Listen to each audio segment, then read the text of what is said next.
Oke, Nurul udah.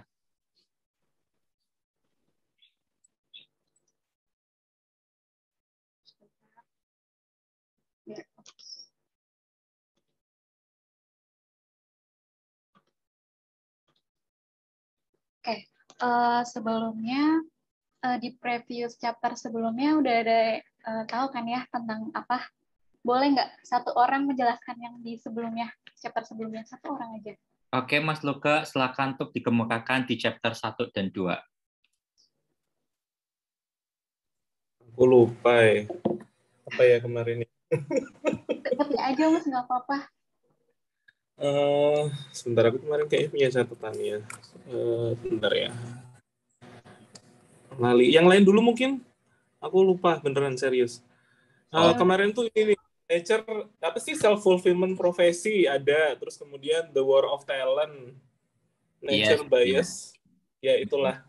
Oke, oke. Lah, nggak Cool. apa-apa.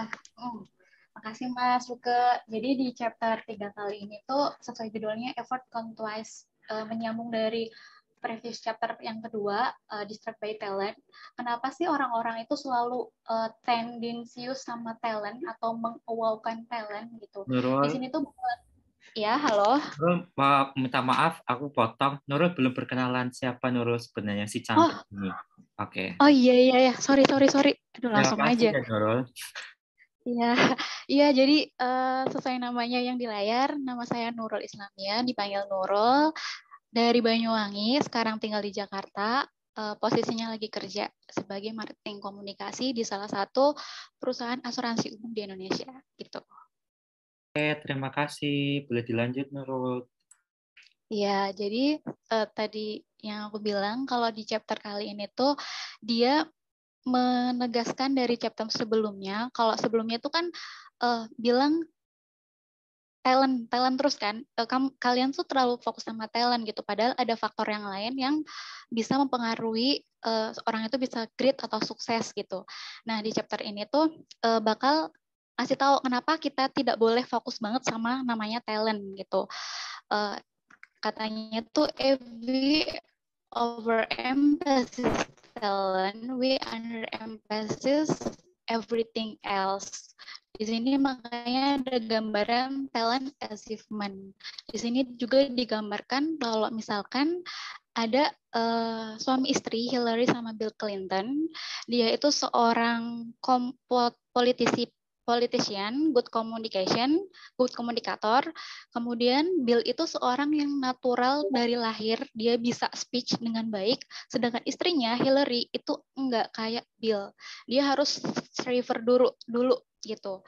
Nah, jadi di sini dia si Angela dia tuh ngomong uh, kalau misalkan kita tahu ada orang yang sangat hebat, keren banget, what a genius gitu kan. Nah, persis kenapa sih kita tuh cenderung mengagungkan talent gitu.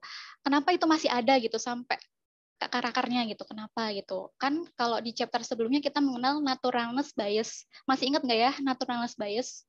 Kalau nggak ada, aku jelasin lagi. Naturalness bias itu sebuah prejudice atau kita berasumsi bahwa orang itu terlahir secara natural.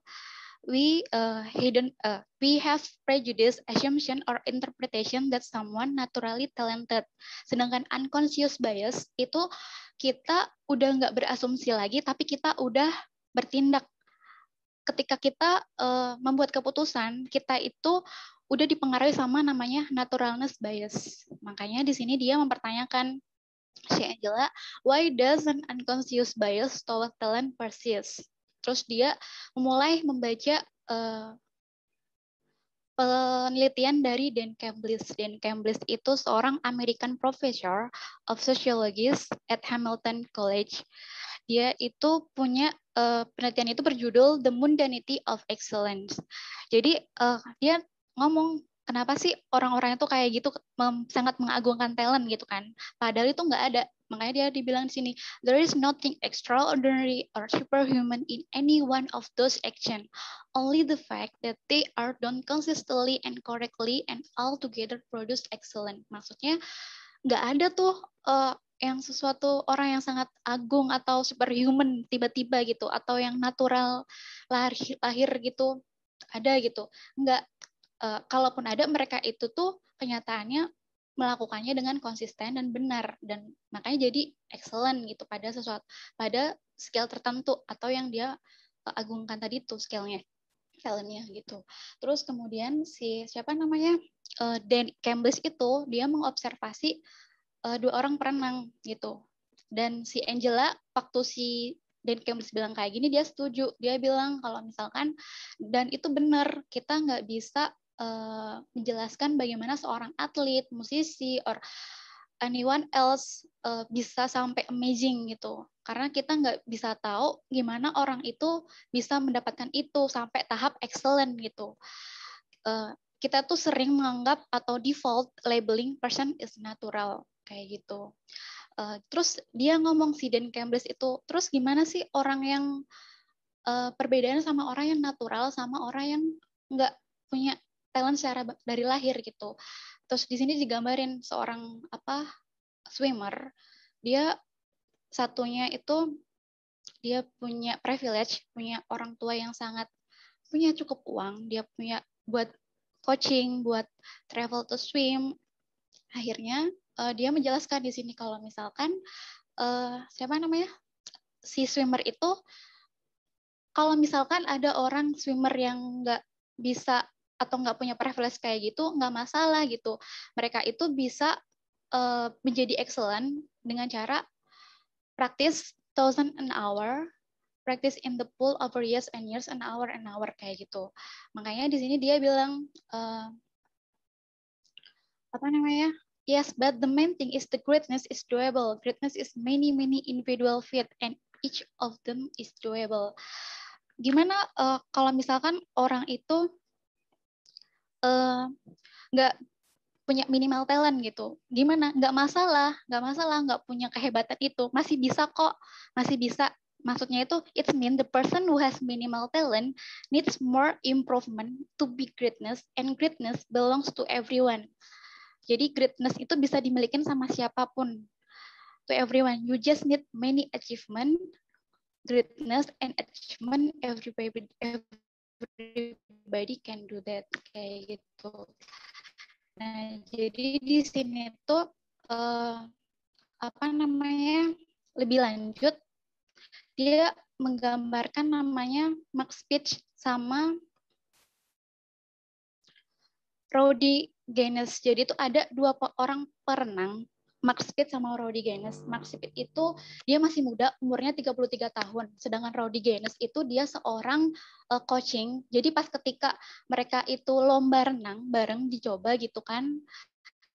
Di sini lomba renang bareng, orang-orang yang ada di situ tuh fokusnya bukan ke siapa Rowdy Gaines, karena mereka tahu kalau misalkan Rowdy Gaines itu fokus ke Max Pitch. Kok bisa sih, bahkan dibilang he is fast gitu kan. Wah, cepet banget gitu kan, emes gitu. Terus si Angela bilang, kok bisa sih kayak gitu, bilang ke Dan, kok bisa, emang dia punya magic. Padahal kan dia minimal talent gitu kan. Jadi si Max itu dari keluarga yang, maksudnya tadi kan ada natural talent sama yang not natural talent. Jadi si Max itu termasuk not natural talent. Makanya di sini digambarin pernah itu. Nah, dia dibilang he is a fish, tapi sama si Duckworth, kok bisa sih gitu? Emang ada sesuatu yang magic dalam itunya? Terus si Dan itu ngejawab sama Angela, udah kamu baca buku aja, buku Nietzsche, namanya tuh Friedrich Nietzsche, dia seorang filosofer Jerman. Disuruh baca buku itu, kemudian dia pas ketika ngebaca, dia nemuin kalau misalkan no one can see in the work of the artist how it has become. Maksudnya itu nggak ada orang yang bisa melakukan itu tanpa ada sesuatu, bisa kayak gitu tuh nggak ada yang bisa ngelihat gitu.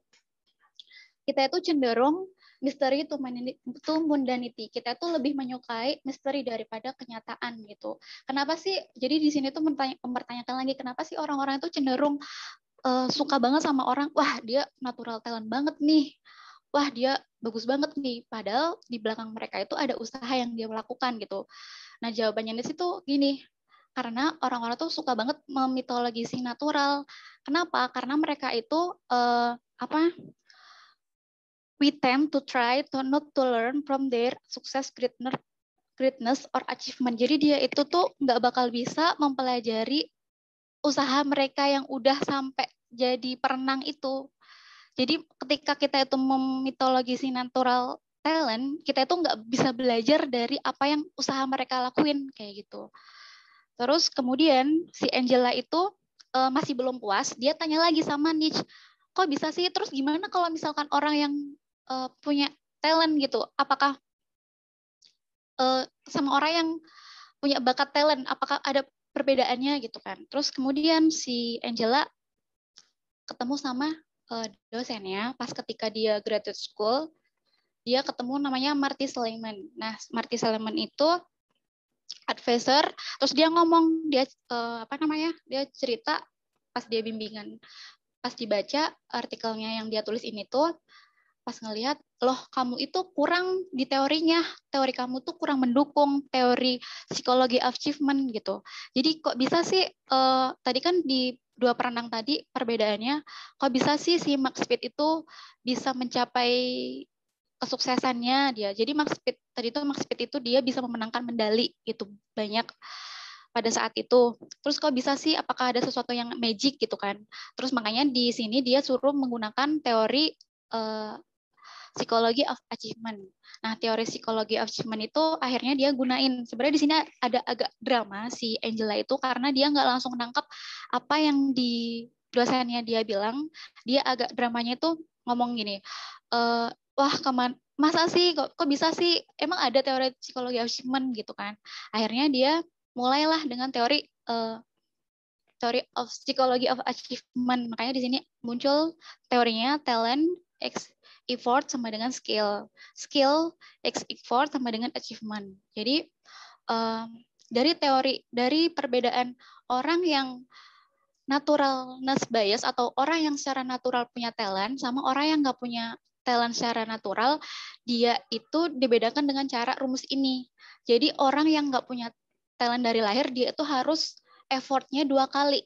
Nah, ini talent x effort, skill effort jadi achievement. Jadi talent is how quickly your skill improve when you invest effort. While achievement is what happen when you take your acquired skill and use them. Kayak gitu. Kemudian si Angela itu langsung menggambarkan untuk membuktikan apakah teori yang dia bikin ini benar dari gabungan teori psikologi achievement. Kemudian dia menggambarkan seorang artis Potter. Potter itu tembikar, namanya itu Mackenzie. Dia cerita kalau misalkan awalnya itu dia nggak, karena dia tuh nggak tahu interestnya di mana, dia nggak punya bakat, dia nggak punya talent, akhirnya dia punya interest sama namanya Potter. Dia mencoba, awalnya tuh dia kesusahan untuk membuat 10.000 pots kayak gitu. Tapi dia still throw clay on the wheel every day, and with effort his skill has improved. Jadi karena dia nggak punya talent di awalnya, tapi dia terus mengimprove skillnya, akhirnya dia bisa mencapai itu. Tapi Potter itu, makanya di sini lebih ditegasin lah, X effort sama dengan achievement. Maksudnya ketika dia udah mengasah, kalau dia tahu ternyata kalian aku di Potter nih membuat tembikar, akhirnya dia mengeksplor lagi, mengimprove lagi, jadi berusaha, akhirnya jadi skillnya ketika diimprove lagi sampai dia produksi 10.000, akhirnya dia mendapatkan achievement kayak gitu. Terus akhirnya Mackenzie itu bisa memproduksi lebih baik lagi dan lebih baik lagi kayak gitu. Nah, selanjutnya di sini tuh dia sebenarnya ini tuh teori untuk menegaskan bahwa teori itu benar gitu. Teori tentang psikologi achievement, talent x effort sama dengan skill sama dengan x effort sama dengan achievement. Di sini dia menjelaskan lagi lebih detail gimana, masa sih, coba sih jelasin lagi gitu. Terus dia ketemulah sama temennya namanya John Irving. Dia itu seorang penulis novel dan seorang penulis film terkenal di Amerika.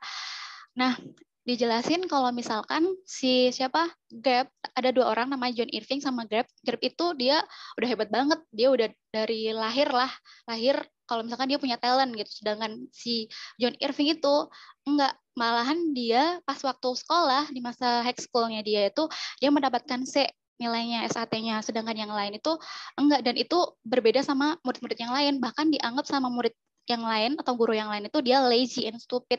Tetapi dia nggak berhenti, dia tetap berusaha. Terus dia itu ternyata punya penyakit. Jadi Irving itu di awalnya dia nggak punya talent, ditambah dia punya penyakit disleksia. Jadi penyakit disleksia itu penyakit nggak bisa menyerap atau membaca, memahami daripada orang lain. Jadi dia agak terlambat dalam hal membaca. Jadi dia itu terus karena dia itu tahu, si John Irving itu tahu pas ketika sebelum jadi penulis novel ini, dia tahu punya penyakit ini, dan akhirnya dia tetap tahu sama kapasitasnya, dia tetap terus membaca, menulis, dan tetap sampai dia tuh menulisnya itu dengan menulis berulang-ulang gitu, menulis berulang-ulang. Akhirnya dia jadi sukses sampai sekarang sebagai seorang penulis dan penulis skenario. Dia itu kenapa sih dia bisa kayak gitu? Karena dia tahu kapasitasnya, dia tahu kelemahannya dia. Kalau dia punya disleksi tadi itu, dia karena dia tahu, akhirnya dia self confident, dia mengimbus dirinya untuk menjadi confident. Oh oke, aku bakal tetap nulis kayak gitu kan. Akhirnya ini dia bilang, confident is in my stamina to go over something again and again, no matter how difficult it is. Jadi meskipun dia itu melihat gap yang mungkin yang sangat talent, tapi dia nggak menyulutkan dia untuk nggak jadi seorang penulis gitu, tapi dia tetap confident, tetap percaya diri, bahkan dia terus berusaha untuk mencapainya itu, hingga akhirnya dia sekarang menjadi one of the most masterful and prolific writer in history. Dan ini selanjutnya sebenarnya cerita-cerita untuk menegaskan bahwa si teori yang tadi itu, teori psikologi of achievement itu benar, dan pendekatan yang dia pakai itu benar. Jadi sebenarnya apa sih perbedaan talent dan skill? Di sini dijelasin, talent you have naturally. Skill is only developed by hours and hours and hours of beating on your craft. Jadi talent itu semua orang bisa dimiliki, tapi kalau misalkan nggak diasah, ya percuma gitu. Jadi talent itu perlu diasah untuk menjadi sesuatu yang bagus atau great kayak gitu. Dan itu membutuhkan developed by hours and hours. Bahkan yang tadi itu, yang swimmer pun itu butuh waktu praktis lagi dan lagi kayak gitu. Jadi sebenarnya sesuai judulnya tadi, chapter 3 ini effort usaha butuh 2 kali lipat gitu kan.